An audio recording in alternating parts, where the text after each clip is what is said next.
Assalamualaikum warahmatullahi wabarakatuh. Apa kabar Bunda cantik, sehat dan bahagia selalu dan senantiasa dilimpahkan rezeki yang berlipat ganda.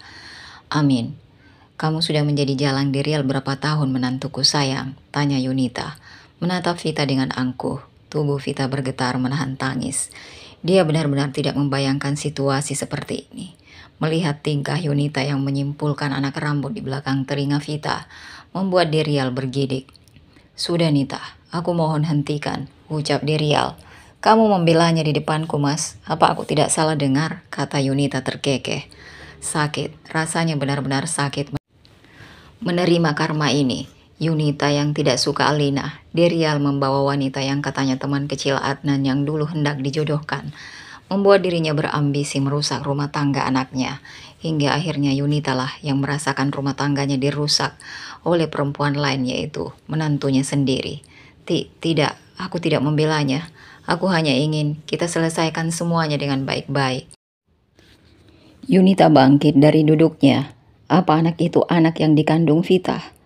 Anak kamu? Tanya Yunita, matanya tidak terlepas menatap pria di depannya.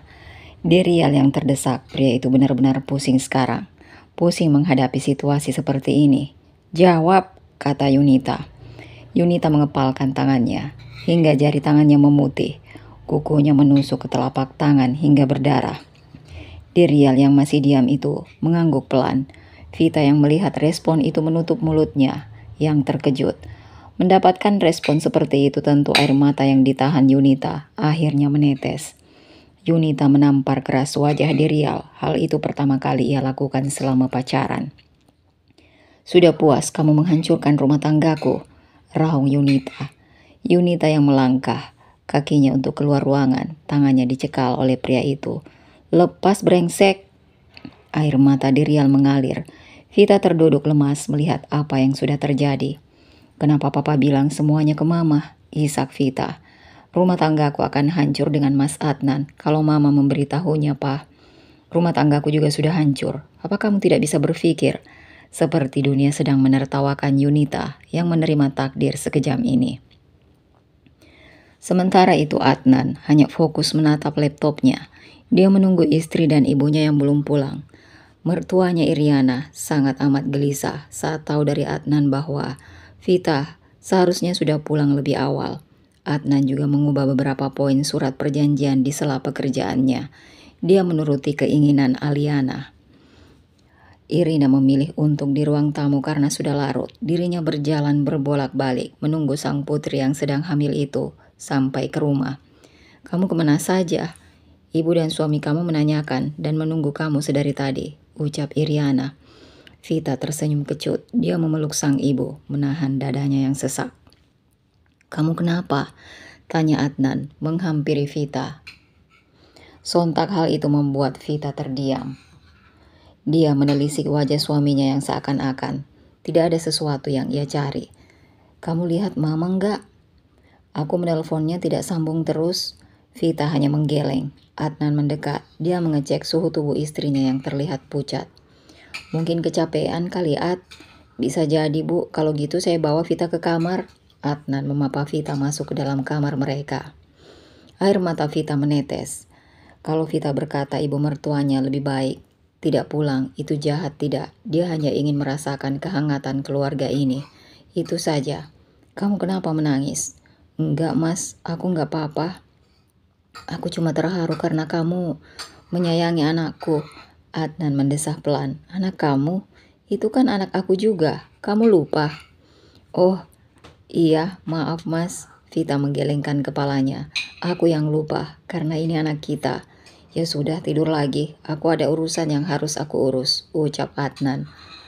Esok paginya, Alina yang siap-siap untuk pulang ke apartemen ditemani oleh orang tuanya serta Yudhistira. Kedua orang tua Alina tersenyum, menggelengkan kepala pelan. Bu, Pak, kenapa kalian senyum begitu? Ada yang kalian sembunyiin ya? Rosmala terkekeh. Tia dan Liam menatap satu sama lain. Mereka pacaran, kamu nggak tahu, ucap Rosmala. Selamat ya Om Liam dan Tia, sahut Yudhistira. Liam menggelengkan kepala. Sungguh Alina tidak percaya jika sahabatnya berpacaran dengan omnya. Bu, Aku sama Mas Liam tidak pacaran kok, cuma lagi deket aja. Gak apa-apa kali Tia, pamanku sudah lama menduda. Akhirnya sang ibu melerai kami karena sudah selesai mempacking barang. Yudhistira mengantar Alina, tapi sangat disayangkan. Sikap Alina agak menjaga jarak dari pria itu karena Alina benar-benar takut salah paham akan tindakannya. Sebentar Mas, aku mau ke dalam dulu ya, kata Alina. Yudhistira mengangguk. Dia menunggu di luar di mana dirinya bisa melihat Alina yang juga sedang mengobrol dengan suster penjaga di ruang bayi. Terima kasih suster, nanti sore saya akan kirim lagi asinya, ucap Alina. Alina berjalan menghadap Yudhistira. Bagaimana perkembangan Revan? Baik, 1 atau 2 minggu lagi Revan boleh pulang. Yudhistira tersenyum tipis. Setelah sampai di apartemen, Sutarso, Yudhistira, dan Liam mengobrol di balkon. Makasih Tia, kamu udah handle semuanya sejak aku kecelakaan kemarin. Kamu pasti lelah banget ya, karena pas aku lihat grafik kita naik pesat setelah pulang dari Surabaya, ucap Alina. Gak apa-apa Kalina, bukannya itu udah jadi tanggung jawabku kalau kamu keluar kota. Semisal dan aku udah bisa. Alina memeluk Tia dengan erat. Alina tertoleh pada pria yang fokus pada setirnya. Ya, kenapa Mas? Aku ingin tanya sesuatu. Kenapa kamu seperti menghindar? Tidak, aku tidak menghindar kok Mas. Yudhistira menepikan mobilnya yang sudah ke apartemen Alina. Apartemen lantai 20 menjulang tinggi sekali di depannya. Jangan menghindar. Aku tahu kamu menyadari sikapku selama ini. Dan aku hanya ingin memperjelas semuanya. Maksudnya, Yudhistira memegang tangan Alina. Aku tahu ini terlalu cepat, tapi perasaan ini gak bisa berbohong. Aku cinta kamu, Alina. Maaf Mas, Alin benar-benar tidak bisa menerima. Alin benar-benar tidak mau membuka hati lagi, jawab Alina tertunduk. Hatinya menjadi tidak tenang setelah mendapat pernyataan perasaan dari pria itu. Tampan, berwibawa dan cerdas, cukup cocok disematkan pada Yudhistira. Tapi untuk dirinya yang sudah menjadi janda anak satu, membuat dirinya tidak pantas bersanding dengan pria itu. Alina benar-benar sangat takut menjalin hubungan baru. Alina juga takut jika suaminya kelak tidak bisa menerima kehadiran anaknya. Biar Alina menikmati kesendiriannya sekarang, karena dia ingin fokus kesembuhan putranya yang masih berjuang di rumah sakit. Alina akhirnya pamit dan masuk ke dalam unit apartemennya, meninggalkan Yudhistira sendirian di dalam mobil. Sementara itu Adnan esok paginya. Adnan tentu tidak tenang melihat sang ibu yang sudah tidak pulang terhitung sudah 2 hari.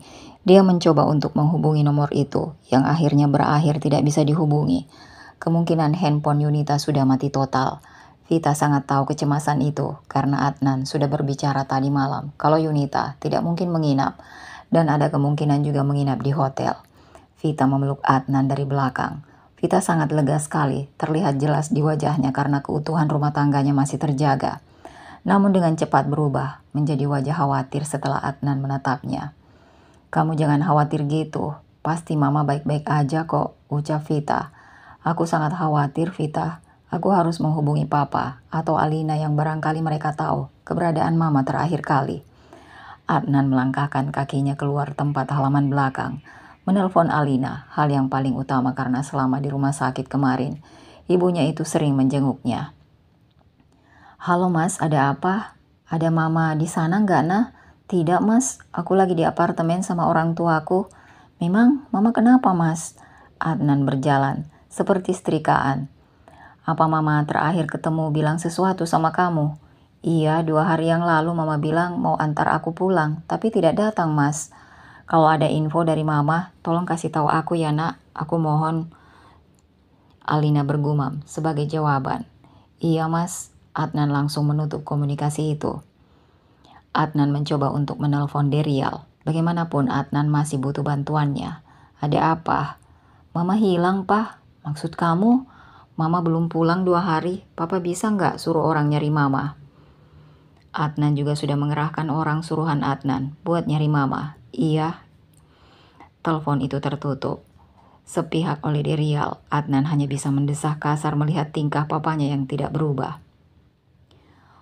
Suara langkah kaki yang mendekat, Vita mengusap pundak dengan sedikit pijatan sang suami yang sedang mengusap wajahnya. Sarapan yuk, kamu nanti sakit kalau telat sarapan, ucap Vita. Adnan menggelengkan kepalanya. Mas, nyari mama juga butuh tenaga. Kalau kamu sakit, kita nggak bisa nyari mama. Adnan mematung. Benar kata Vita, dia tidak boleh sakit karena harus mencari Yunita, yang entah di mana sekarang. Sementara itu Alina dan ibunya sedang masak untuk sarapan. Sedangkan Sutarso sibuk menelpon untuk mengetahui kondisi Randi, adik Alina yang tidak bisa ikut ke Jakarta karena sekolah. Iya, nanti bapak, ibu sama mbak mau pulang nak, ucap Sutarso. Alina hanya tersenyum, pasti adiknya itu sedang merajuk karena kesepian di sana. Bu, panggil Alina. Ros malah menoleh. Aku mau ke makam Reina, bisa kan bu? Setelah aku antar Asi ke rumah sakit. Sutarso yang mendengar itu berjalan menghampiri kami yang ada di dapur. Bisa, bapak akan mengantar kamu, jawabnya. Sementara itu seorang wanita paruh baya sedang tergeletak di berangka rumah sakit. Sudah terhitung 2 hari wanita itu tidak sadarkan diri karena tabrak lari yang mengakibatkan tubuhnya luka-luka serta benturan keras di tengkorak belakang. Hal itu membuat wanita itu tidak sadarkan diri. Dokter dan tim lainnya yang bertugas mencoba untuk mencari identitas di tubuh korban. Bagaimana dok? Apa wanita itu bisa sadar secepatnya?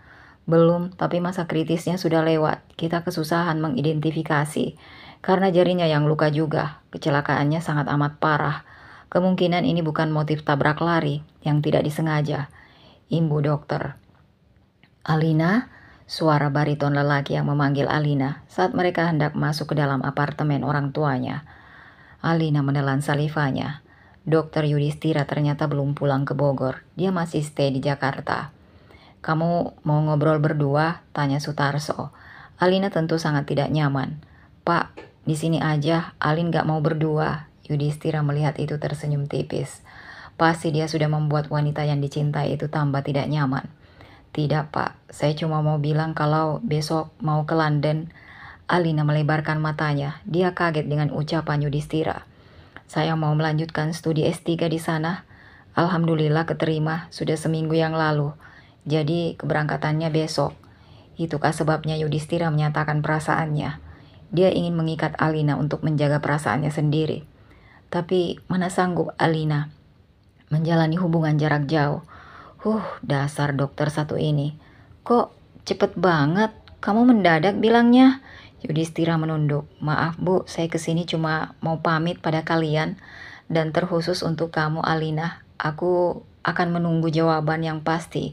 Sampai kamu siap. Dan insya Allah aku akan menerima apapun jawaban kamu. Sampai 2 tahun nanti aku kembali, jawabnya. Alina tidak melepas pandangan pada pria itu. Kalau jodohku sudah datang sebelum 2 tahun bagaimana?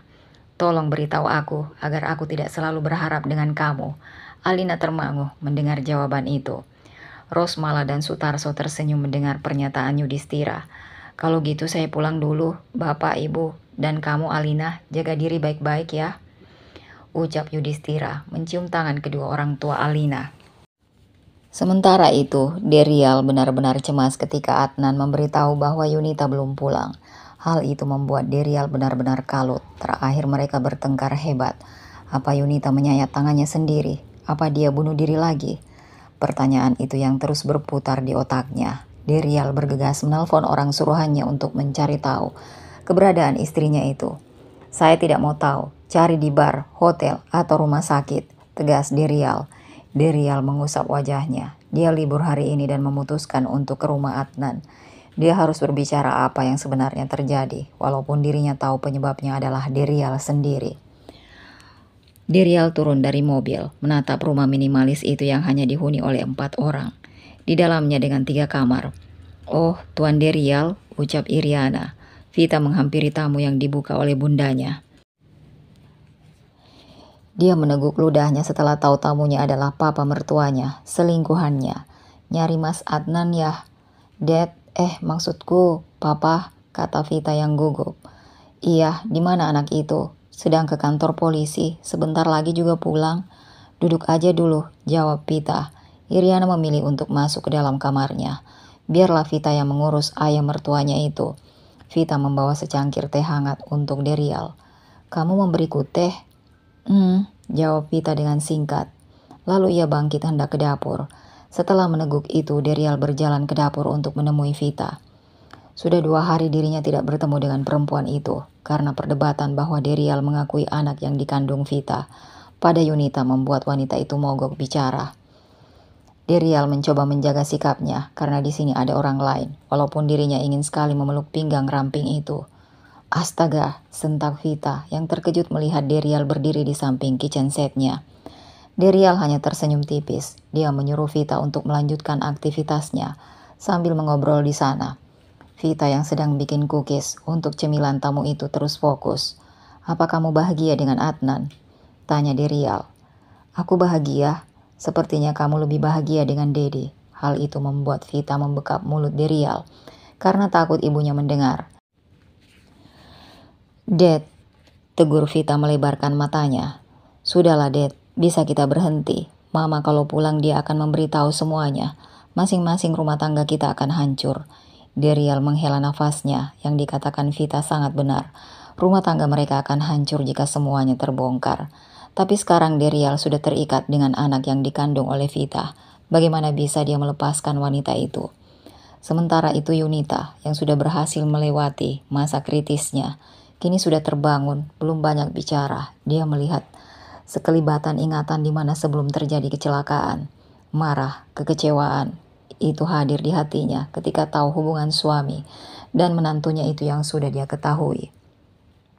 "Ibu sudah sadar?" tanya suster mendengar Yunita terisak. "Ibu luka parah, tapi ibu masih ingat nama ibu?" Lagi-lagi Yunita mengedipkan matanya. Suster itu bernafas lega. "Ibu mau minum?" tanya suster lagi. Yunita menutup pelan matanya. Suster itu pun cekatan mengambil minum. Dan Yunita menyedot air putih itu. "Baik Bu, nanti saya panggilkan dokter ya. Saya mohon untuk ibu tidak memikirkan yang berat-berat dulu sekarang. Takut drop lagi nantinya." Suster keluar. Yunita mencoba menghembuskan nafasnya. Lehernya yang dipasangkan alat itu pun membuatnya tidak bisa bergerak. "Tenang Bu, pasti ibu bingung tidak bisa menggerakkan badan kan? Ini efeknya hanya sebentar karena ibu koma. Sudah terhitung 3 hari sejak hari ini." "Jelas dokter." Yunita sangat amat bersyukur. Kondisinya baik-baik saja. Dia ingin cepat menyelamatkan rumah tangga putranya yang mendapatkan istri benalu itu, agar bisa pergi dari hidup keluarganya. Biarkan Yunita membuat kesalahan kedua kali dengan merusak rumah tangga anaknya. Ini demi kesehatan mental anaknya juga. Sudah 5 hari, Alina tinggal di apartemennya itu. Dia tidak pernah absen mengantar ASI. Sampai akhirnya pihak rumah sakit menelpon dirinya menyatakan bahwa anaknya sudah bisa dibawa pulang. Pagi menjelang siang, pukul 10 pagi Alina, keluarganya sudah datang. Vita, Iriana, dan Adnan menyambut mereka dengan hangat. "Ini anakmu, Ad?" tanya Iriana. "Iya Bun, lucu sekali dan tampan, mirip sekali dengan kamu." Tentu hal itu membuat hatinya senang. Anaknya adalah bibit unggul walaupun mendapatkan sangat lama dan baru menyadari tak lama juga kemarin bahwa anak itu adalah anaknya. Rasanya senang sekali kalau ditambah Rina dan bayi itu masih hidup, pasti tambah ramai. "Kalian lapar nggak? Saya sudah masak, silahkan makan dulu dan biarkan Revan dipegang sama saya." Alina tersenyum, tentu hal itu tidak menolak. Saat mengambil makan, Derial datang dan menghambur mencium Revan yang terus menggeliat karena itu membuat tidurnya terganggu. "Cucu opah," ucapnya terkekeh melihat Revan yang berhasil menangis karena Derial. Sebuah mobil sedan berwarna hitam itu masuk ke dalam pekarangan rumah Adnan. Tentu sang pemilik rumah tidak tahu mobil asing itu siapa yang berani memasuki. Saat hendak Adnan menghampiri, namun langkahnya terhenti saat perempuan yang tak lain ibunya datang. Dibantu Tony dengan memapahnya. Jalannya begitu lambat, badannya yang masih memar, namun tidak mematahkan tekadnya untuk menghampiri keluarganya yang ternyata berkumpul. Vita dan Derial yang melihat itu tercekat. Bahkan mereka seperti tidak bisa menelan makanan yang sudah mereka kunyah. Senyum Adnan, Alina dan orang tua di sana mengembang setelah tahu mobil asing itu berisi Yunita. "Ya Allah, Mama."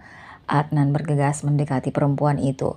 Senyum Yunita menyinggung sedikit setelah tahu paras muka kedua orang itu berubah ketika dirinya datang. "Kenapa badannya biru-biru gini, Mah?" Yunita duduk di sofa ruang tamu. "Mama kecelakaan," jawabnya singkat. tentu membuat mereka kaget. Tony yang masih tetap di sana, tanpa berbicara hanya memperhatikan. Bagaimana bisa? Aku cari mama ke seluruh rumah sakit Jakarta tidak ketemu." Yunita tersenyum kecut. Tentu anaknya tidak bisa menemukan dirinya karena identitasnya aja diubah oleh dokter. Karena dia kecelakaan semua handphone serta KTP dan lainnya tidak ada. "Cucu mama ya?" tanya Yunita, mengalihkan pembicaraan pada Alina. Alina mengangguk. "Ada yang mau mama bicarakan?" ucap Yunita. Alina dan orang tuanya yang sadar bukan bagian keluarga itu lagi pun akhirnya mundur sedikit. Mas Adnan, Papa, kalau gitu Alina, Ibu dan Bapak mending pulang ya, ucap Alina. "Kenapa?" tanya Yunita. "Sepertinya kalian butuh privasi, jadi Alina dan orang tua Alin pulang dulu." Yunita pun bangkit. Dia berjalan menghampiri Alina dan menggenggam tangan perempuan yang sudah dia rusak rumah tangganya itu. "Tidak, kalian tetap di sini. Mama cuma pengen kamu tahu, dan ini juga menyangkut kamu juga." Alina tentu menatap Yunita. Akhirnya Alina mau tidak mau ikut nimbrung. Yunita langsung menatap Vita yang menunduk sedari tadi dengan tatapan marah dan kecewa. "Kenapa kamu tega sekali menabrak mama?" Yunita langsung menatap Vita dengan tatapan marah dan kecewa. "Kenapa kamu tega sekali?" Tentu membuat mereka yang mendengar itu membulatkan matanya. "Maksud mama? Aku tidak mengerti, Ma," ucap Vita terbata. "Kamu masih menyangkal, Vita. Kamu jangan pura-pura tidak tahu." Vita menelan salivanya. Dia benar-benar tidak menyangka bahwa Yunita melihat dirinya yang menabraknya. "Tidak mungkin, Mah. Istriku tidak mungkin menabrak Mama." Yunita menatap Tony, pengacara pribadinya, untuk menyerahkan bukti kalau tuduhannya memang benar. Tony menyerahkan laptopnya yang sudah terbuka. Rekaman itu berputar saat Yunita yang hendak menyeberang karena dirinya tidak memakai mobil. Saat di persimpangan lampu merah, mobil Vita melaju dengan cepat dan tubuh Yunita terhempas 3 meter lebih. Mobil Vita terhenti. Perempuan itu lekas keluar dari mobilnya untuk memeriksa dan mengambil barang-barang itu. Adnan, Derial, Alina, Iriana dan orang tua Alina terkejut melihat rekaman betapa sadisnya perempuan berwajah polos ini. "Kak, kamu? Bunda tidak pernah mengajarkan kamu menjadi pembunuh, Vita," sentak Iriana yang kini matanya berkaca-kaca. "Kenapa?" tanya Adnan pelan pada Vita. Dia belum mau bertindak gegabah sekarang. Dia benar-benar ingin tahu itu dari mulut istrinya. Vita lalu menoleh pada Adnan. Dia memasang wajah tenang walaupun di hati Vita sangat menakutkan. Aku tidak melakukan itu, Mas," lirih Vita yang masih saja menyangkal. Yunita berdeci. "Lihat, ini plat mobil kamu, terlihat jelas di sini." "Kenapa?" tanya Adnan. "Percaya sama aku, Mas, aku tidak melakukan itu," sangkal Vita. Adnan pun bangkit. Dia meraih kunci mobil Vita dan membuka bagasinya hingga menemukan tas, handphone dan KTP Yunita di sana. "Kamu masih menyangkal, Vita?" tanya Adnan, membanting barang yang ia temukan. "Jadi kamu yang mencoba membunuh istriku, Vita?" sahut Derial melotot. Vita akhirnya terdiam. Dia merasa dipojokkan dalam situasi itu, ditambah dia lupa membuang barang bukti yang ada di dalam mobilnya. "Vita, kamu lagi hamil anak kita. Itu sangat tidak bagus kalau membunuh orang," ucap Adnan meninggikan suaranya. Revanya mendengar suara Adnan yang meninggi itu, membuat Rosmala pun bergegas menjauh. Rasa bersalah Adnan pun akhirnya tersadar bahwa ada anak bayinya. "Lanjutin, saya bawa Revan keluar dulu," ucap Rosmala. "Jangan, Bu, mending masuk ke kamar aja. Aku nggak mau Revan kenapa-napa," balas Adnan. "Ada masalah apa, Vita? Kenapa kamu menindak seperti itu?" Vita akhirnya menangis. Dia masih saja bungkam. Adnan menumpukan tangannya di atas paha. Dia mengusap wajahnya kasar karena tujuan Vita belum jelas menabrak Yunita. "Kamu takut saya bongkar semuanya kan? Kamu ingin membuat saya mati agar kamu bisa menikmatinya." Vita menggelengkan kepalanya. Tentu yang lainnya heran dengan pernyataan Yunita, tapi tidak dengan Derial yang memandang Yunita terus-menerus. Dia berharap jika kejadian seminggu kemarin itu tidak terungkap. "Gimana, Mas? Wanitamu menangis. Tidak kamu bela?" ucap Yunita. Tentu Derial melotot mendengar hal itu. Hidupnya di ujung tanduk sekarang. Derial merubah wajahnya menjadi datar. Dia memilih untuk diam. Yunita hanya tersenyum kecil. "Maafin Mama ya, maaf," udah ngebuat hubungan kamu sama Adnan menjadi terpisah karena keegoisan ingin anak mama mempunyai anak sampai mengorbankan pernikahan kalian, kata Yunita dengan mata yang berkaca-kaca. Alina menggenggam tangan mantan ibu mertuanya itu. Ia pun ikut larut dalam kesedihan. Mama yang mendesak Adnan untuk bercerai dengan kamu. Mama juga yang mendesak Adnan untuk menikah dengan Vita. Mama yang sangat tidak suka kamu sampai memisahkan kalian. Tidak, Mah, aku mohon jangan membahas ini. Mama harus sembuh sekarang. Iya, Bu, sebaiknya jangan berpikiran berat dulu. Tentu, anak saya sudah memaafkan semuanya. Bisa kamu menceraikan istri kamu, Ad? Tanya Yunita dengan menatap mata anaknya. Kenapa, Mah? Kenapa Adnan harus menuruti Mama lagi? Penyebab Mama hampir meninggal gara-gara perempuan itu. Penyebab Mama bercerai juga gara-gara wanita itu. Maksudnya? Yunita menatap sang pengacara. Bacalah. Adnan membaca surat itu. Ada rasa tidak percaya dengan apa yang sudah tertulis di kertas itu. Lemas rasanya, semuanya campur aduk. Bisa jelaskan ini, Vita? Vita melihat itu lalu menangis lagi sambil menutup wajahnya. Iriana yang penasaran membuka kertas itu dan mencelos melihat DNA Adnan tidak cocok. Siapa ayah yang kamu kandung? Tanya Iriana gemetar. Ini anak Mas Adnan, Bun. Aku tidak berbohong. Kamu tidak mau mengakuinya, Mas, celutuk Yunita. Sungguh, kamulah sebenarnya ayah yang kejam di sini. Mengakui apa? Apa yang sebenarnya terjadi, Mah? Tanya Adnan. Derial mengusap wajahnya kasar. Nita, sebaiknya kamu istirahat. Adnan, bawa mama kamu ke dalam kamarnya. Yunita melihat wajah kepanikan Derial. Dasar laki-laki brengsek. Masih saja dia tidak mau mengakuinya. Anak yang dikandung Vita itu anak kamu, brengsek, teriak Yunita dengan mata yang berlinang. Semua yang ada di sana tersentak mendengar teriakan Yunita. Perempuan itu tidak bisa mengendalikan emosinya. Yunita sudah berusaha keras untuk tidak menangis. Dia tidak mau kelihatan lemah di depan orang yang memperdayainya. Maksudnya, anak yang dikandung Vita bukan anakku? Tanya Adnan yang tidak percaya. Yunita mengangguk. Vita yang dibilang mama itu benar, tanya Adnan yang mengepalkan tangannya. Vita yang masih menangis itu menggelengkan kepalanya. Aku bertanya, Vita, jawab. Suara gelegar Adnan mampu mengisi rumah tersebut. Vita terperanjat. Ad, kamu apa-apaan membentak istri kamu, sahut Derial. Adnan terkekeh, air matanya tiba-tiba mengalir. Kenapa papa menyakitiku? Kenapa papa menyakiti mama? Kenapa papa menghancurkan hubunganku? Aku sangat berharap hubunganku dengan Vita berjalan dengan mulus, Pak. Kenapa papa tega menghancurkanku? Pekik Adnan. Aku sudah gagal di pernikahanku dengan Alina. Aku sudah kehilangan dia dan anakku demi menuruti mama. Papa tahu kan, aku anak yang tidak bisa menolak jika mama bermohon-mohon di depanku. Alina mencoba untuk mengendalikan Adnan. Mas, kamu gak boleh seperti ini pada papa, tegur Alina. Adnan masih mengeratkan cengkraman itu dan menatap kecewa ayahnya.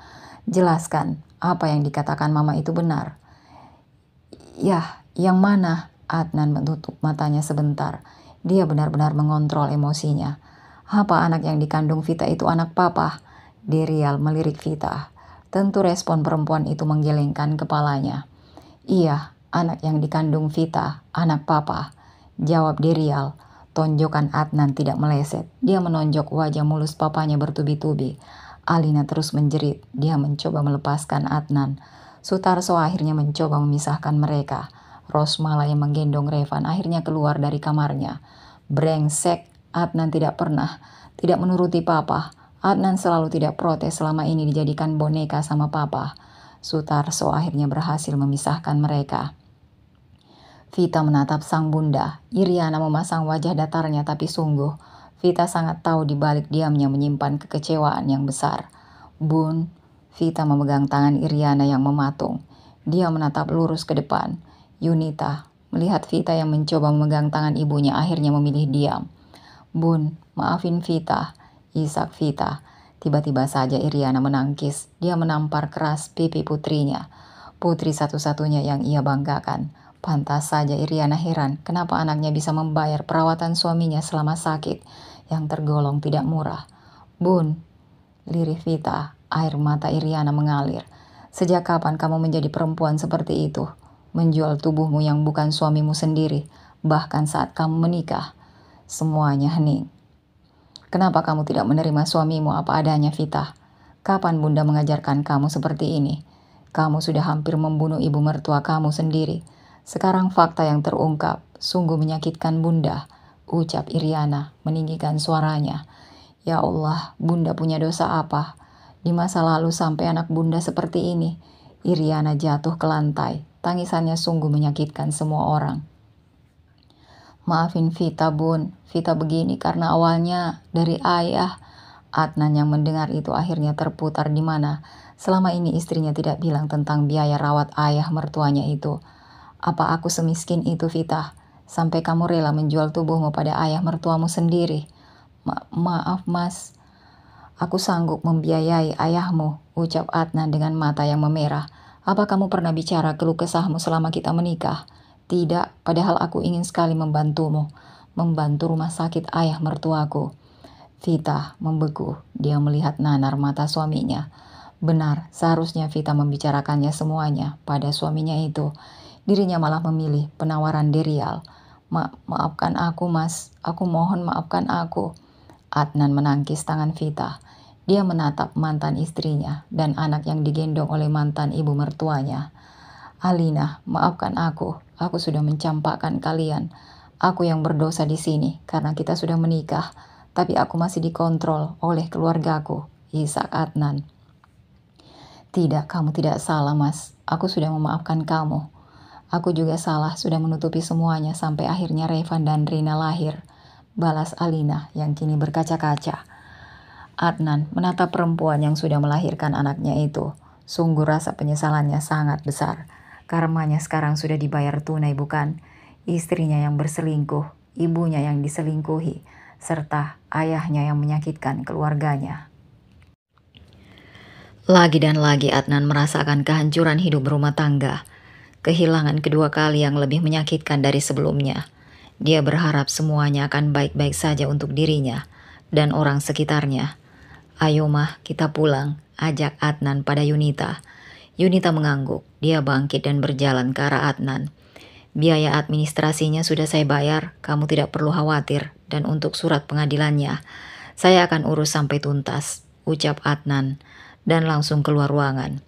Vita menangis kembali, di sana hanya tinggal Iriana dan Derial. Tentu mimpi buruknya selama ini sekarang menjadi kenyataan. Vita menyalahkan kehamilannya yang membuat hidupnya berantakan. Dia memukul perutnya dengan keras, tentu hal itu membuat Derial memegang tangan Vita erat. Diam, Pah, aku sangat benci kehadiran bayi ini. Derial menarik Vita ke dalam pelukannya. Dia mencium puncak kepala perempuan itu. Bagaimanapun, Vita mengandung anaknya. Rumah tangga aku sekarang hancur, Pah. Setelah agak tenang, Derial menangkup pipi Vita. Dia mengusap sisa air mata yang masih ada di pipi itu. Bisa dia dijelaskan? Aku hanya ingin terlepas dari semuanya, Dad. Bisakah? Derial menatap mata Vita yang senduh. Sudah dari lama Vita meminta hubungannya berakhir, namun Derial masih saja memperalat wanita itu agar tetap bersamanya hingga akhirnya wanita itu mengandung anaknya. Aku mohon, Dad. Aku hanya ingin benar-benar mengakhiri hubungan ini. Derial akhirnya mengangguk. Dia memeluk wanita itu tanpa Vita membalasnya. Akhirnya Derial benar-benar setuju dengan permintaan Vita. Dia juga tidak mau terjadi apapun pada anak yang dikandung wanita itu. Ah, sakit, Vita meringis. Memegangi perutnya, kandungan yang baru 2 bulan lebih itu mengeluarkan darah sampai ke paha. Darah, Dad. Alina dan keluarganya yang sedang menuju Bogor untuk pulang kembali ke rumah. Jujur, keadaan yang beberapa saat lalu membuat keluarganya kehabisan kata-kata dengan apa yang terjadi. Ibu gak nyangka ya, Pak, mereka menantu dan mertua loh bisa melakukan tindakan seperti itu. Ditambah Vita hamil, anak mertuanya loh, ucap Rosmalah yang menepuk paha Revan. Ya, mungkin itu salah satu balasan dia sudah mencampakkan anak kita, Bu.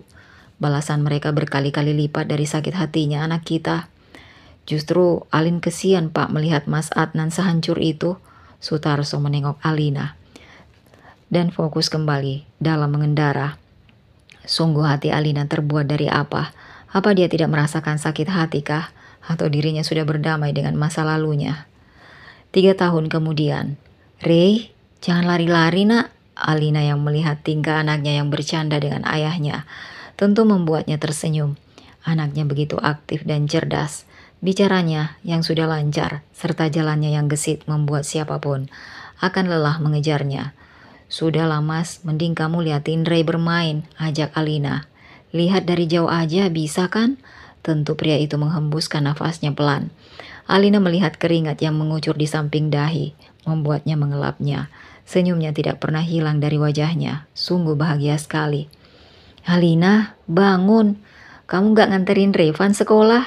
Teriakan itu mampu membuat Alina terbangun dari mimpinya yang indah. Lalu memasang wajah bete keluar dari kamar dengan rambut yang acak-acakan. Jangan bete, itu kewajiban kamu kalau Adnan gak ada jadwal antar jemput Ray. Lagi dan lagi Alina mendengus. Dia masuk ke dalam kamar mandi dan memberikan kecupan jarak jauh pada putranya yang sudah duduk menonton iPad sambil sarapan. Alina keluar dan menyapa orang tuanya serta buah hatinya yang sudah menginjak umur 3 tahun. Abang, hari ini mau ke sekolah atau mau ikut mama ke butik? Revan melirik ibunya yang sedang mengoleskan selai coklat kacang kesukaannya. Butik? Ray bosan sekolah? Alina terkekeh. Memang sebagai ibu tidak selalu mensortir anaknya untuk banyak kegiatan. Alina sangat membatasi anaknya yang baru berumur 3 tahun itu. Alina terus fokus dengan perkembangan Revan di sela pekerjaannya yang sibuk. Alina hanya ingin melihat putranya tumbuh dengan baik. Halo Bibi, sapa Revan pada Tia. Tia mengelurkan tangannya untuk dicium bocah 3 tahun itu. Kamu gak sekolah? Sayangnya Bibi, Revan menggelengkan kepala. Aku bosan sekolah dan mama juga mengajak Ray ke sini. Terus ya Ray gak nolak lah, jawab bocah itu dengan polosnya. Tentu Tia tergelak tawa. Alina yang mendengar itu hanya menggelengkan kepala. Benar-benar menggemaskan sekali putra kecilnya ini. Kamu mau masuk ke ruangan mama atau sama Bibi Tia? Revan menatap kedua perempuan itu. Sama Bibi Tia, sontak hal itu membuat Tia tertawa lagi dan memeluknya dengan erat. Oke, kalau gitu tapi syaratnya jangan nakal ya. Revan mengangguk. Dia mencium pipi Alina dan kembali beringsut naik ke pangkuan Tia. Alina masuk ke dalam ruangannya. Ruangan dulu hampa hanya ada lukisan model beberapa jenis baju yang dibuat sendiri itu kini terisi dengan foto Revan. Dari bayi hingga sekarang, ada foto bertiga layaknya keluarga yang utuh bersama Adnan juga terpasang di dinding itu. Iya Pak, baik. Nanti bisa kirim desain bajunya ke email saya. Nanti saya koreksi ya, balas Alina yang menutup teleponnya pada salah satu customer langganannya itu. Alina menghembuskan nafasnya. Dia menelisik kejadian di mana 3 tahun yang lalu terulang. Di mana hancurnya Adnan, Yunita yang kini sudah sembuh dari penyakit jiwanya, Vita yang kehilangan buah hatinya. Dia menjadi depresi karena ibunya meninggal dunia setelah asam lambungnya semakin parah. Tak terasa, sore hari waktunya untuk pulang. Mama, panggil Revan saat duduk di car seat dalam mobil itu.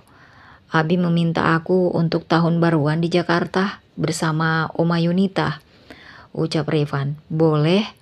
Tahun lalu sudah tahun baruan di sana, jadi jatah kamu sekarang ya tahun baruan di sini bersama mama, kakek dan nenek. Revan mencebikkan bibirnya dan melempar pandangan. Alina tersenyum tipis saat melihat anaknya dari kaca mobilnya. Ray kenapa? Tanya Rosmala. Biasa, ngambek dia. Alina membanting tubuhnya di ruang sofa, memijit pelipisnya yang pusing. Memang ada apa? Bisa ngambek begitu. Aku larang dia tahun baruan sama Mas Adnan, Bu. Kok kamu larang? Pantas aja dia ngambek. Alina membuka matanya. Bu, tahun baru kemarin itu Ray sudah di sana bahkan seminggu lebih 2 hari loh. Apa aku egois melarang Ray tahun baru di sini bersama kita? Lebaran tahun kemarin juga kamu bersama Ray kan? Bahkan sampai umur Ray sekarang. Kenapa tidak memberi jatah tahun baru setahun sekali ini sama Adnan? Alina terdiam. Benar, lebaran tahun kemarin dan tahun ini Revan bersama keluarga Alina. Adnan sama sekali tidak protes. Bahkan Adnan dan Yunita datang ke Bogor sehari setelah lebaran. Pokoknya tahun baru Revan harus sama aku. Alina beranjak masuk ke dalam kamar. Entah kenapa, perasaan takut kehilangan buah hatinya sekarang menyelimuti Alina. Memang tahun baru tinggal beberapa minggu lagi, hanya terhitung 3 minggu dari hari ini. Alina memutar video yang dikirim mantan suaminya. Bisa tidak? Mama sama Abi bersama. Pernyataan yang dilontarkan Revan tentu membuatnya tidak bisa menjawab. Alina menatap langit yang sudah gelap di balkon kamarnya. 3 tahun berlalu membuat Alina betah dengan kesendiriannya, menutup diri dan menutup tubuhnya dengan balutan hijab. Namun dirinya sangat nyaman dengan baju gamis, bikinan butiknya yang baru launching setahun yang lalu. Sudah lama juga Adnan dan Alina tidak mengobrol lama. Mereka sibuk dengan hidup masing-masing. Yunita yang terus memberi Alina pesan bahwa anaknya yaitu Adnan tidak mau menikah lagi. Yunita tidak masalah dengan keputusan anaknya karena takut anaknya terluka lagi. Mama gak tahu kapan hati mama terbuka lagi. Yang pasti Revan gak bakal kekurangan kasih sayang mama. Dan terlebih dari Abi yang selalu ada di sisi Revan. Gumam Alina mengusap sudut air matanya. Alina masuk ke dalam kamarnya. Dia tertidur dengan selimut yang menutupi tubuhnya. Hawa Bogor yang dingin membuatnya hemat akan listrik setiap malamnya. School time, sorak Alina saat pagi hari membuka kamar putranya yang ternyata masih tidur. Ayo, sekolah abang. Alina membuka selimutnya, menoil-noil pipi gembul anaknya. Walaupun sekolahnya hanya kegiatan biasa, seperti menanam, bernyanyi, menggambar, dan lainnya. Nanti pulangnya dijemput sama Abi ya, ucap Alina yang memasangkan kancing baju sekolah. Iya mah. Setelah rapi, Alina menggandeng tangan Revan sampai ke ruang makan. Sementara itu di butik, suara ketukan pintu ruangan terdengar membuat lamunan Alina buyar. Tia masuk ke dalam memberitahu ada tamu. Alina pun bergegas keluar menemuinya. Melihat tampilan belakangnya seperti familiar sekali. Mas Yudhistira, panggil Alina. Yudhistira tersenyum melihat Alina yang datang menghampirinya. Ada apa? Tumben ke butikku? Yudhistira mengambil sesuatu di dalam tasnya, sebuah undangan pernikahan dan memberinya pada Alina. Aku harap kamu datang bersama Revannya, nak. Alina memandang undangan yang berinisial S dan Y. Wajahnya yang tadi senang berubah menjadi biasa saja. Dia masih memandang undangan itu. Oh ya? Pasti aku datang bersama Revan. Alina tersenyum, berpura-pura baik di depan orang yang sudah dia diamkan, membuatnya sangat susah. Yudhistira yang kembali dari London. Tentu pria itu menuntut jawaban dari 1 tahun yang lalu, tapi Alina tetap diam. Yudhistira menganggap diamnya Alina sebagai penolakan. Jadi mau tidak mau, mungkin Yudhistira menerima perjodohan ibunya yang seprofesi dengannya. Alina terus bergelayut dengan pikirannya setelah mendapat undangan itu. Ada rasanya kecewa dan menyesal ini semua terjadi, tapi kalau tidak jodoh mau gimana? Masih mandangin aja, kalau penasarannya dibuka undangannya, jangan dipandangin, celutuk Tia yang masuk ke dalam ruangannya. Barangkali bukan Mas Yudhistira, nak, ucapnya asal. Alina menaruh undangan itu di laci. Tia yang sudah duduk di bangku itu memberikan dokumen yang harus ia tanda tangani. Kalau cinta kenapa nggak bilang dari awal? Alina berusaha fokus untuk membaca surat itu. Dia menghiraukan ocehan Tia yang susah sekali untuk berhenti. Aku paham kok ngelihat orang yang dulunya suka sama kita. Tiba-tiba ngasih undangan itu. Sakit banget. Tahu nak? Alina pun menandatangani dokumen itu. Seperti kisah kamu dan mantanmu dulu kan? Aku juga akhirnya ngerasain gimana sakitnya jadi kamu. Tia menunduk, dia tersenyum samar. Enggak apa-apa nak, lama-kelamaan pasti kamu ikhlas kok, ucap Tia. Nanti kita bareng aja ke undangan itu. Aku diundang ternyata. Alina membalas mengusap tangan Tia yang berusaha menguatkan. Aku mau lanjut kerja aja, gak mau galau-galau kayak kamu, ledek Tia. Rasanya Alina sangat takut untuk membuka undangan itu. Pasti akan sakit sekali karena harus menerima kenyataan itu. Undangan itu lagi pula akan diselenggarakan 5 hari lagi.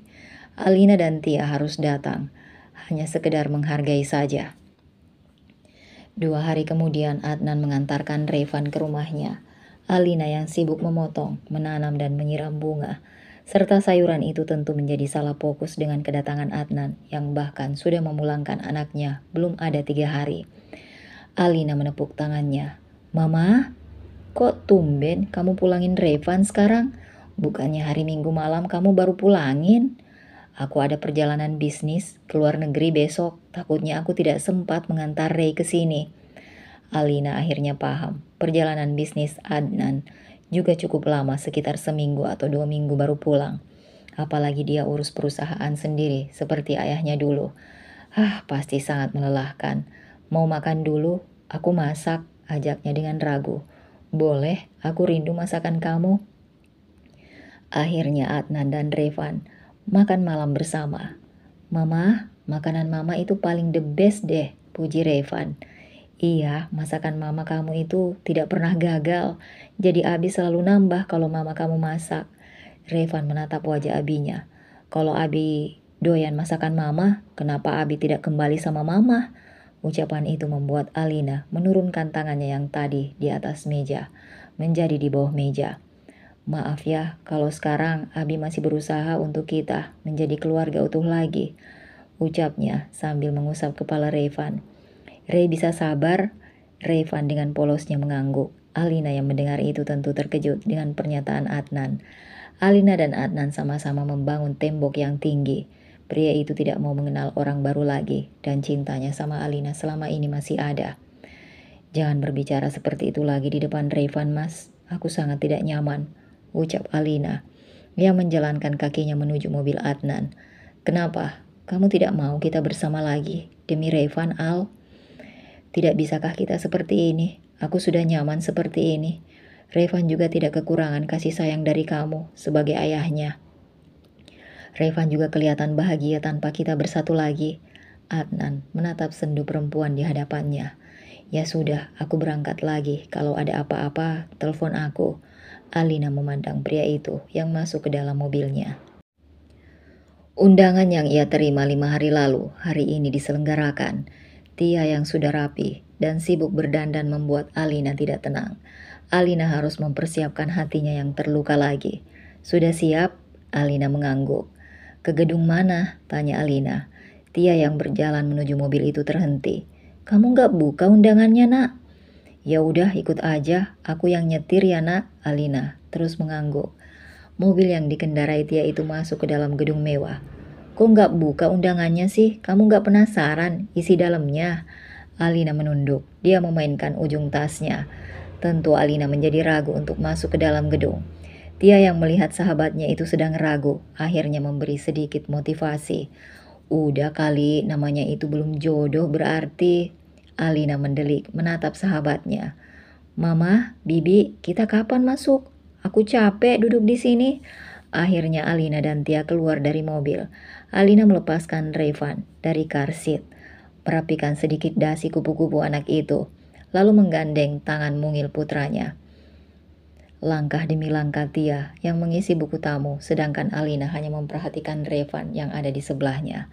Revan, panggil suara yang sangat ia kenal.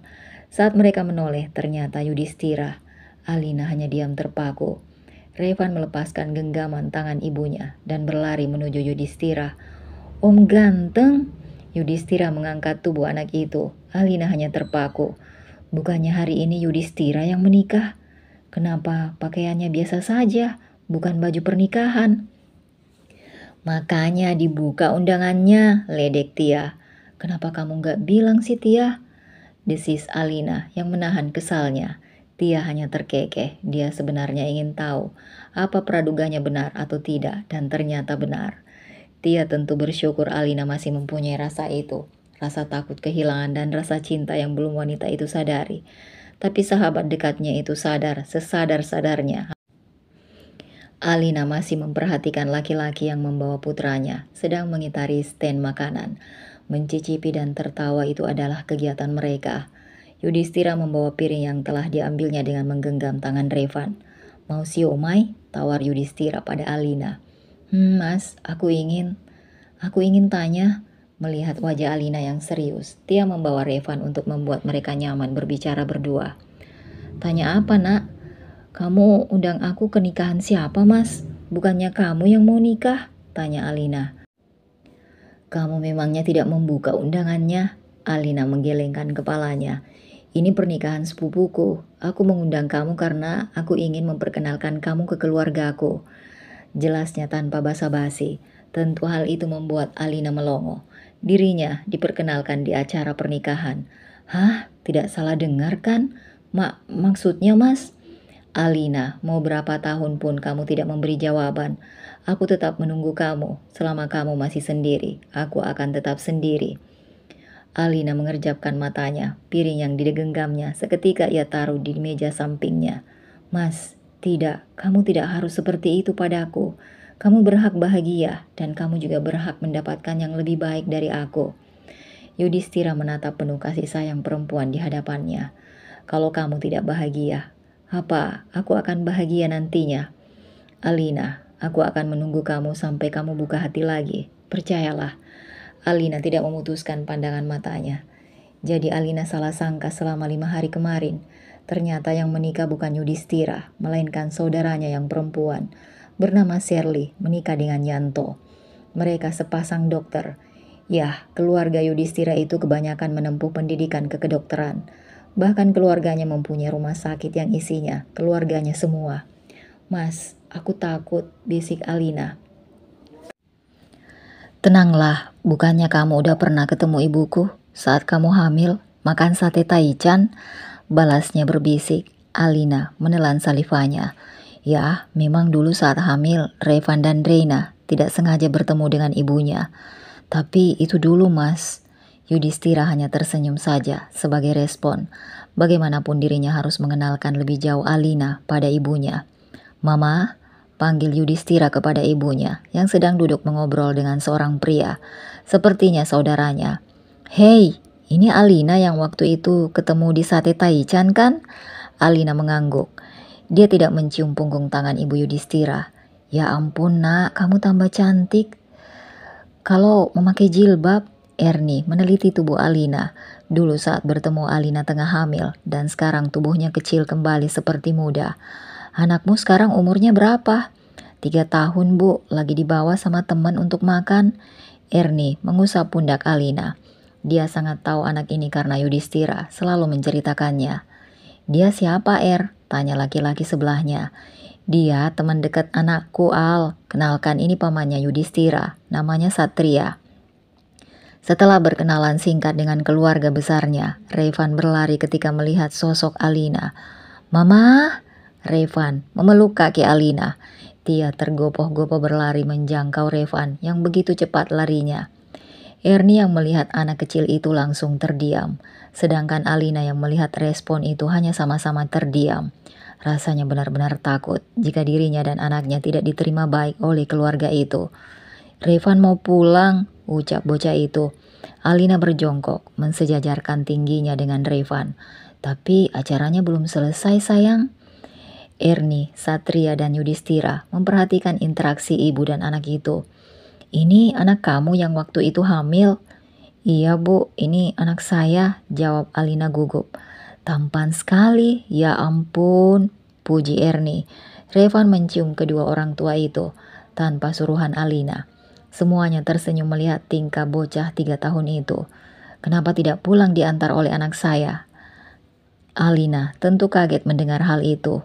Tidak usah bu, saya bawa mobil dan lagi pula saya kesini bareng sama temen kok, jawabnya. Yud, antar Alina.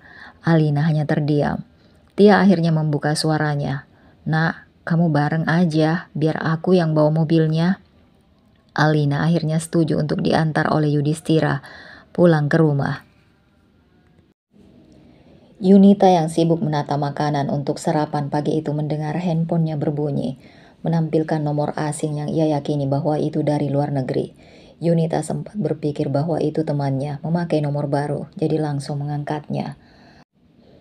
Apa ini mantan istri Derial? Suara itu dari pria yang memakai bahasa Inggris.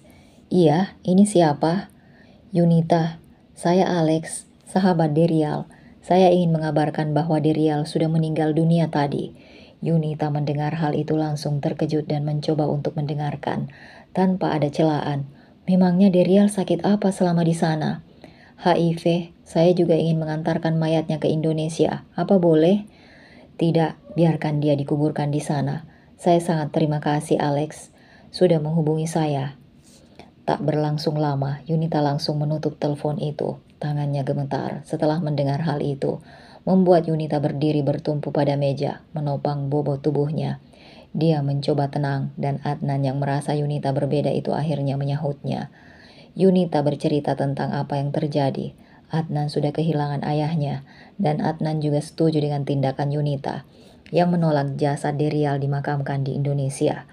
Bahkan, sampai saat ini Yunita masih menolak tentang Derial. Kamu tidak marah kan, Ad? Adnan menggelengkan kepalanya. Tidak, Mah. Menurut Adnan, itu sudah baik, jawab Adnan. Ya sudah, Mah. Kalau gitu, aku ingin menjemput Revan, ucapnya yang bergegas untuk pergi. Adnan mencoba menetralkan jantungnya. Dia sebenarnya terkejut dengan apa yang terjadi. Adnan kehilangan sosok ayah dalam hidupnya sekarang, tapi dirinya masih ada sosok ibu yang harus dalam lindungannya. Kehilangan sosok yang sudah bikin dirinya dan ibunya sangat kecewa, membuatnya tidak merasa kehilangan sedikit pun. Mungkin itu bagian dari dosa yang sudah Dirial lakukan, tidak diterima oleh keluarganya baik dia hidup kemarin atau meninggal sekalipun. Adnan hanya berdoa untuk ayahnya yang terbaik untuk Derial saat ini dan seterusnya. Sementara itu, Alina yang sedang sibuk di dapur karena sedang ada kedatangan seseorang, itu pun akhirnya memutuskan untuk bikin kue. Tamu yang hadir adalah ibu dan pamannya Yudhistira, serta Yudhistira sendiri. Om Yudhistira mau kesini mah? Alina mengangguk. Makanya mama buat kue, tanya bocah itu lagi. Tentu soalnya gak ada cemilan, dan lagi pula buat kue sendiri kan lebih enak dari toko kue lainnya. Bener mah, kue mama yang paling enak sedunia, seru bocah itu. Hobi Alina dari dulu. Setiap senggang dan ada bahan, pasti selalu baking. Entah buat kue bolu, pancake, bahkan cookies seperti saat ini. Untuk sekarang Alina bisa membuatnya bersama anaknya. Sudah, tanya Alina yang melihat loyang Revan sudah terisi penuh dengan cetakan bergambar bintang. Udah mama, jawab Revan. Alina segera bergegas memasukkan loyang Revan ke dalam pemanggang. Rosmala dan Sutarso tidak mengganggu kegiatan ibu serta anak itu. Jika sudah di dapur, mereka hanya memandangi dari jauh. Mereka hanya tersenyum melihat tingkah anak dan cucunya dari jauh. Ada apa ya Pak, keluarga Yudhistira sampai ke sini? Bapak nggak tahu, semoga aja baik-baik ya Bu, Rosmala mengangguk. Tapi Pak, Ibu kok merasa Yudhistira akan melamar Alina ya? Soalnya bawa keluarga intinya saja, bisiknya. Sutarso yang mendengar itu langsung menatap sang istri. Bisa jadi kan, selama ini perlakuan Yudhistira baik pada Alina. Dan mereka juga tahu perasaan Yudhistira pada Alina, walaupun tidak pernah pria itu ungkapkan. Sutarso pernah muda dan mereka juga sama-sama laki-laki yang tentu dia lebih paham perasaan Yudhistira. Bener nggak sih Pak? Kok aku deg-degan ya? Kalau benar kenapa jadi kamu yang merasakan hal itu? Bukannya Alina? Tanya Sutarso yang terkekeh. Ros malah memukul dada suaminya dengan pelan. Aku hanya gugup mas, bayangkan saja anak kita akan dilamar lagi. Apa dia akan menerimanya? Atau keluarga Yudhistira akan menerima Revan sebagai anak Alina? Sutarso terdiam, dia menatap putrinya dari jauh. Ada rasa gelisah juga di hatinya setelah Alina pernah gagal dalam pernikahan sebelumnya. Tapi bukankah Alina berhak bahagia? Wanginya, seru Revan yang tercium. Alina tersenyum. Mama, kalau bikin kue kayak gini pasti juaranya, puji bocah itu lagi. Alina terus memanggang sampai habis, hingga akhirnya waktu menunjukkan jam 11 siang. Keluarga Yudhistira datang. Alina dan Rosmala sudah menyediakan beberapa cemilan dan air juga untuk pelengkap. Mereka berbincang dulu sebentar untuk mencairkan suasana. Lalu baru akan menanyakan maksud kedatangannya. Adnan juga bertepatan datang, dan aneh kenapa ada 2 mobil asing di dalam rumah mantan istrinya itu. Adnan akhirnya memarkirkan mobilnya di luar, di samping pagar rumah Alina. Ada apa ya Pak, Bu, tujuannya datang ke sini? Di sana yang mengobrol hanya orang dewasa saja. Untuk Revan dia hanya bermain sendiri di depan TV ruang tamu. Mendengar pertanyaan itu, langkah kaki Adnan terhenti. Dia tahu persis suara itu.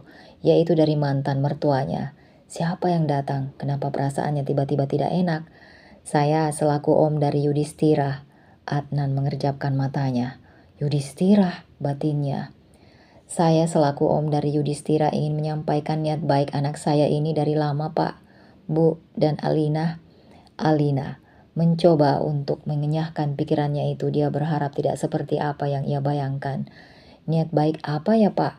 Gini, Pak, saya yakin Bapak, Ibu, dan Alina sudah tahu perasaan Yudhistira sejak lama.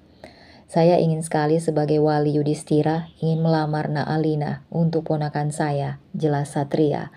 Alina mengerjapkan matanya. Orang tua Alina terkejut, tapi berbeda dengan Adnan yang mendengar itu, mengepalkan tangannya di balik pintu rumah mantan istrinya itu. Berani sekali melamar Alina. Apa saya tidak salah dengar? Tidak, Bu, saya memang kesini bawa ibu dan om saya untuk menuturkan niat baik, sahut Yudhistira. Pria yang memakai kemeja biru dongker dengan celana hitam, rambut yang tertata rapi itu membuat Alina meliriknya sebentar. Bagaimana ini? Alina baru saja berjanji kemarin pada anaknya untuk menyatukan kembali dirinya dan Adnan sebagai keluarga yang utuh. Alina juga tahu dirinya menyukai Dokter Yudhistira. Tapi bagaimana dengan perasaan Revan jika semuanya tidak sesuai? Bagaimana Al? Alina menatap Erni, Yudhistira dan Satria hingga akhirnya suara Revan yang berteriak. Habis, seruan itu membuat mereka menoleh.